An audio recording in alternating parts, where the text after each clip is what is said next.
सहारनपुर से समाजवादी पार्टी के देहात विधायक आशु मलिक ने कांग्रेस नेता इमरान मसूद पर बड़ा हमला बोला है। आशु मलिक ने इमरान मसूद को भारतीय जनता पार्टी का स्लीपर सेल बताया है। पश्चिमी उत्तर प्रदेश में सपा और कांग्रेस के नेताओं के बीच टकराव लगातार बढ़ता जा रहा है। दरअसल इमरान मसूद ने हाल ही में बयान दिया था कि उत्तर प्रदेश में 80 में से 17 सीटों का फॉर्मूला नहीं चलेगा। इस पर पलटवार करते हुए आशु मलिक ने कहा कि इमरान मसूद लगातार भाजपा के एजेंडे पर काम कर रहे हैं। उन्होंने कहा कि जो व्यक्ति खुद अपनी सीट नहीं बचा सकता, वो पूरे सहारनपुर की 7 सीटों पर दावा कैसे कर सकता है। आशु मलिक ने यह भी आरोप लगाया कि इमरान मसूद चुनाव के दौरान कभी इस पार्टी में तो कभी उस पार्टी में नजर आते हैं। उन्होंने तंज कसते हुए कहा कि इमरान मसूद को अपनी ही सीट बचाना भारी पड़ जाता है। सहारनपुर से आजम खान की रिपोर्ट। ये हमने समझा था पहले भी उनका मानसिक संतुलन ठीक नहीं था। हमने समझा था कि बहुत लंबा वनवास काट चुके हैं, शायद इस वजह से मानसिक संतुलन ठीक ना हो।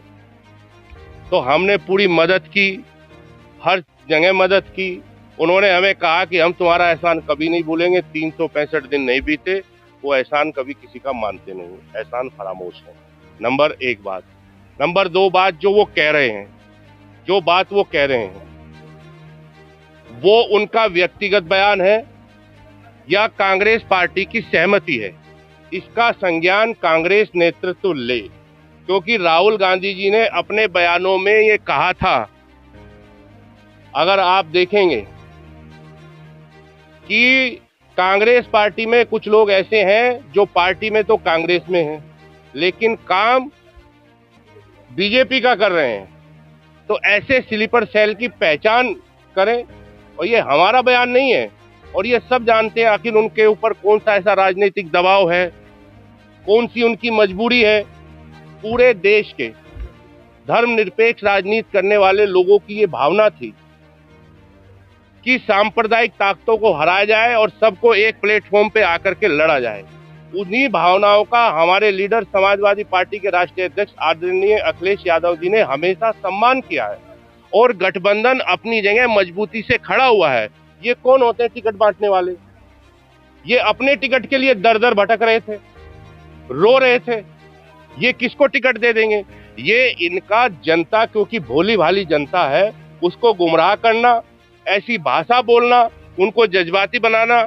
एक मैं फिर कहता हूं, इस तरह के लीडर समाज का कोई भला नहीं कर सकते। ये लोग सिर्फ समाज को गुमराह कर सकते हैं और ये गुमराह कर रहे हैं। इनके ऊपर कोई दबाव है, ये किसी के कहने में आकर के ऐसा कर रहे हैं। तो इन्होंने जिस तरह की भाषा का इस्तेमाल किया है, इन्होंने कहा है कि अब्दुल पिंचर लगाएगा, तो इन्हें बता दें भाई, आपने तो आज तक पिंचर लगाया नहीं। जो अब्दुल पिंचर लगा रहा है, उस अब्दुल के लिए आपने आज तक कौन से कदम उठाए? उनकी शिक्षा का इंतजाम किया, उनके रोजगार का इंतजाम किया। और जिसकी आप बात कर रहे हैं, अगर बात होगी कांग्रेस की, तो सवाल कांग्रेस से भी फिर पूछे जा सकते। आप चुप क्यों थे हिमाचल में जब मस्जिद शहीद करने के लिए उनका मंत्री बैठा था? आप हमें जवाब देंगे। जब आप यही पार्टी में थे और जनता दल में भी थे, असलम खान साहब को क्या कह के हराया था? इसी कांग्रेस को आप खूनी पंजा कहते थे। आप दल बदलते हैं, जबान बदलते हैं, पोस्टर बदलते हैं। अरे कितना बदलोगे भाई? इतना थोड़ा ही गिरा जाता है। वो किसी प्रेशर में है, कोई उनकी राजनीतिक मजबूरी है और वो सिर्फ गुमराह करें। अब क्या हम क्या सामान्य आप जैसे परिवार से नहीं आते? जब अब्दुल एमएलए बनने लगे तो इनको दिक्कत हो रही है, नहीं एमएलए बन रहे। इन्होंने कितने बना दिए? ये सिर्फ चाहते हैं हम बने रहें। और मैं बिल्कुल जिम्मेदारी से कहता हूं, बीजेपी समाज के लिए इतनी खतरनाक नहीं है जितने ये लोग हैं। ये लोग हमेशा चाहते हैं बीजेपी मजबूत रहेगी, इनकी दुकान चलती रहेगी। हम लोग बीजेपी से लड़ रहे हैं, पूरा गठबंधन, हमारे लीडर बीजेपी से लड़ रहे हैं, ये हमसे लड़ रहे हैं और कहते हैं हम कौम के रहबर हैं। ये फर्जी कयादत ड्रामा कंपनी अब बंद कर देनी चाहिए। लोग तुम्हारी हकीकत जान चुके हैं, तुम्हारे इन बहकावे में अब लोग आने वाले नहीं हैं। उनका कहना ये भी है कि कांग्रेस पार्टी जो प्रियंका गांधी है, उनका में जो है प्रोडक्ट। अगर मैंने आपने मेरा पहले नहीं सुना, अब ये किसके प्रोडक्ट हैं? ये पहले हमारे नेताजी के भी प्रोडक्ट थे, अभी ये मायावती जी के भी प्रोडक्ट थे। ये बता दे किस किस के प्रोडक्ट हैं? ये किसी के प्रोडक्ट नहीं है। हाल ही में आप ये जिन्होंने बनाया, जो चाचा, हम उनका हमेशा सम्मान करते थे, करते रहेंगे। रशीद मसूद साहब जिन्होंने बनाया, उन्हीं की राजनीति खत्म कर दी।